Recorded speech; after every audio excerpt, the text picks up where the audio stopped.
Overwatch Invasion included the 38th hero for Overwatch, Illari, and she has been a force to be reckoned with. But that might change soon. Let's have a look. Hey guys, I'm 2's from the Omnic Post. The release of a new hero usually is a very exciting moment for everybody in the Overwatch community. Even if you don't play that new hero yourself, the impact of an extra character in every game they're involved with is substantial. Except maybe in the case of Lifeweaver. But we talked about that plenty enough. And currently Lifeweaver is in the best spot he's been since his release. Well, except for the fact that he's getting outshined, no pun intended, by the new hero, Illari, or Illari. She actually also is a support character and she did not suffer any of the issues that Lifeweaver did around his release. If anything, in my opinion, she is very easy to learn. She adds a unique value to the team and she's very viable. A little too viable even. More on that later. She is an Inti warrior, one of the children of the sun. They use the power of the sun to protect their people. And when Illari joined their ranks and she was imbued with the powers of the sun, she accidentally took out all of the Inti warriors. Oopsie. So currently she is the last child of the sun. Talking about being ambitious.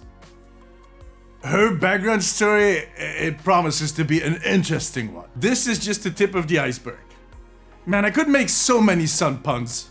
I'm not going to do it. I am, however, very curious how this is going to tie into the rest of the lore. Something tells me that she's going to draw a lot of attention from some of the other factions. Because she is very powerful within the lore and in the game. Let's have a look at her kit. I'll make it short. Illari uses a huge short-shaped gun called the Solar Rifle, and it does both damage and healing. The primary fire is a long-range rifle that auto-charges and packs a serious punch. The secondary fire is a healing beam on mid-range. She uses a separate resource for that healing beam called Solar Energy, which makes sense. She has an ability called Outburst that catapults her forwards, upwards, and knocks back enemies. That ability is super efficient when she's in a pickle, or when you need a little sprint to move forward to catch up with the team. The second ability is a turret. Well, technically it's called a pylon. Potato, potato, no pun intended, because she's from Peru.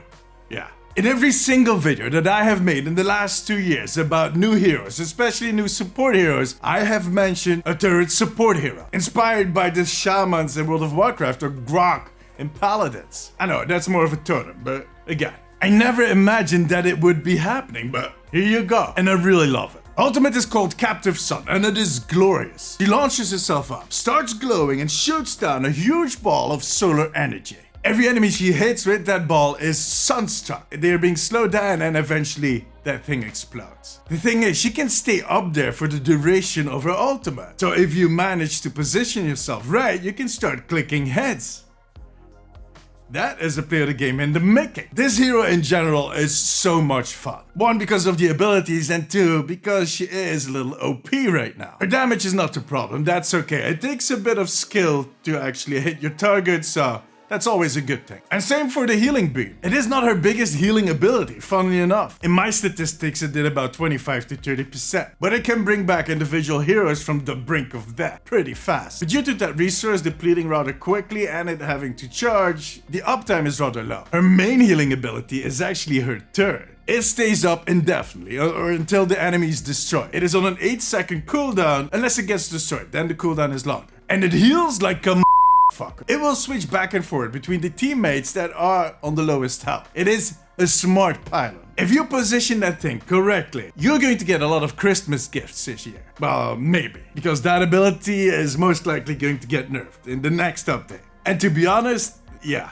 for good reasons. Look, I think that just slicing off a bit of that healing output of the turret might get her in the perfect spot. But till then, just enjoy it to the fullest. I can now understand why they kept this hero for this season. She is one of the best heroes they've released in a long time, where her whole kit feels fresh but familiar enough, so you quickly understand how to use it best. That adds a new perspective to the story, but that, on the other hand, fits within the roster perfectly. Look, I don't want to sound harsh, because I like Lifeweaver, I like playing him, but she's kind of his polar opposite. I think Lucia is going to be sitting on the bench for the next few weeks. I'm going to be playing her a lot. I just have one problem with this new hero. The skins look like ass. And again, I don't want to sound rude with all due respect for the artists that made them. This is a personal preference. Daybreak and the Sundown skins look like she went to a carnival, had too much to drink and kind of has a headache now. So she has a big ice bag on top of her head. It probably has a cultural reference I don't want to offend anybody, but in the llama one, I get a toothache just by watching that skin. So fluffy. The hell? I personally like my skins to be a little more grim, a little more edgy, a little more metal. Haha. But tell me, what do you think about this new hero? And what should they change according to you? Let me know in the comments. Join me during my streams on twitch.tv/DamesTV and make sure to subscribe for more updates on Overwatch.